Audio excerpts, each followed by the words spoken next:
because we think we have fantastic material. You know, ACE is all about individuals and stories, so it really fits our agenda perfectly. And we're also a small charity which has a very small budget, so the idea of doing videos that can be put onto a website using free online media obviously really appeals to us, and a fantastic way of getting our message out. This charity, which happens to be called ACE Africa, is a classic example of a small charity that has no budget for video and no equipment, no camera and no editing software. This was the first time they had attempted to make anything like this. I sat down with Susan, our mentor, and talked about ACE so that she had an idea of how we worked. And I really, I was quite frank with her about the things that I thought could be really exciting about the project, but also the real technical problems that I foresaw that we would have. Well, as a mentor, my job was to sit down with ACE Africa and find the story. ACE Africa does lots of incredible work in Western Kenya, and the really crucial thing was to find the stories that would work for See the Difference. We had the idea of filming one of our child-to-child health clubs in one of our local schools. We started thinking about what the limitations would be with people travelling into the field very often, and the fact that I have conversations with them regularly anyway, so maybe the easiest and quickest thing to do would be to think about recording some of the conversations that I'm having with them.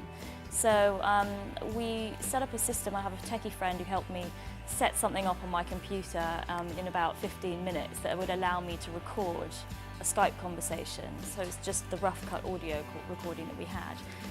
And from that, we were then able to cut it down and think about putting stills over, and the video side of things came a little bit later. So yeah, one day we just managed to find a camera from another organisation that we borrowed.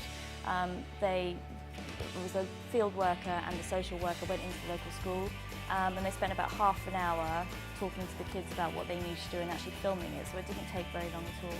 And the song that they ended up performing was a song that the kids themselves had written about their situation, about being an AIDS orphan, and about their life, and about the things that they hoped for the future. And again, it only took about half an hour to sort out. And once it was finished, one of the field workers popped on a bicycle, cycled over to the nearest internet cafe, spent about half an hour cutting it down and putting some words into the bottom, again based on the children's script, and then they emailed it over to me, so it arrived on my desktop within a day. I took that footage, and I had never done this before, though I am a TV person.